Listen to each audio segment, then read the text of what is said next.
سلام بینندگان عزیز، ساعت به وقتی پراگ است. من میرزا نبی خالقزاد از قرارگاه مرکزی رادیو آزادی در پراگ برای شما سرخط موضوعهای برنامه اخبار آزادی را معرفی میکنم. همکارانم در دوشنبه به منطقه‌های دیگر گزارش‌ها را آماده کردند که تقدیم شما خواهند شد. برنامه ساعت رسا 4 به وقت دوشنبه در کانال آزادی ویدیو مستقیم نشر می شود و ثبتش را می توانید ببینید.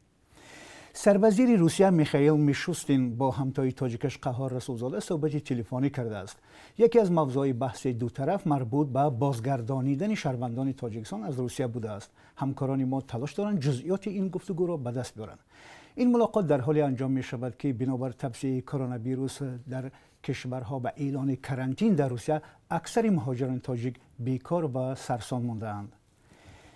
وکیلان مجلس نمایندگان پلات پایانی پارلمان تاجیکستان یک سازشنامه را بین تاجیکستان و بانک جهانی جانبداری نمودند که به مقاومت با کرونا ویروس روانه شده است. به گفته مسئولین در دایره این سازشنامه خریداری تجهیزات، تست، دارو، عملی نمودن چاره‌بینی‌ها، کمک یک دفعینه به عائله‌های کم‌بزاد و غیره پیش بینی شده است.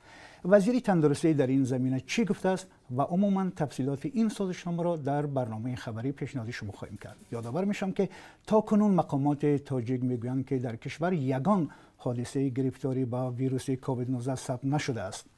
این زمان حکومت برای دریافت کمک با صندوق بین المللی پول و بانک اسلامی رشد نیز وارد گفتگو شده است.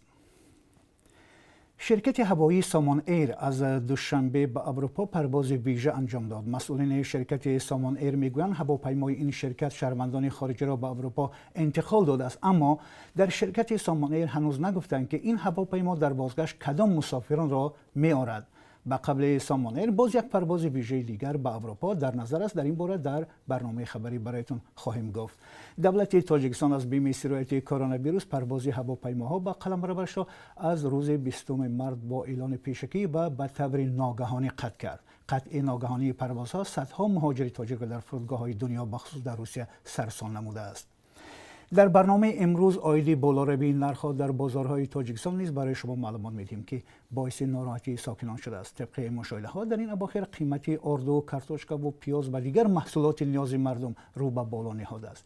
این هم در حالی است که در شرایط بسته بودن مرزها و بیکار ماندن اکثر مهاجران تاجیک در روسیه و تاجیکستان درآمد خانواده‌ها نیز کم شده است. زنازنی در قزاقستان برای دریافت کمک از حکومت. مردم تلاش دارند تا در بانک‌های کشور حساب شده از یاری‌های دولتی بهره مند شوند. در قزاقستان فعلا کرانتین جاری شده. مردم باید مسافه اجتماعی را نگه داشته به هم نزدیک می‌شوند، ولی دریافت کمک برابر به $95 آمریکا باعث شده است که مردم طلبات کرانتین را رعایت نمی‌کنند. بعد 3 ساعت دیگر در این باره تفصیلات خواهیم داد. هفته آینده برگزاری نخستین مرافعه دادگاهی دلیر شریپوف، خبرنگار تاجیک در دادگاه ناحیه شاه منصور در نظر است و از ماه ینور باز در بازداشتگاه می باشد. شریپوف رسما به برانگیختن کینه و عداوت ملی و مذهبی متهم است. قانون جنایی تاجیکستان برای این اتهام تا 5 سال زندان را پیش بینی کرد. نزدیکان و سازمان‌های حامی حقوق خبرنگاران این اتهام را بی اساس می‌دانند و آزادی هرچه زودی او را طلب دارند.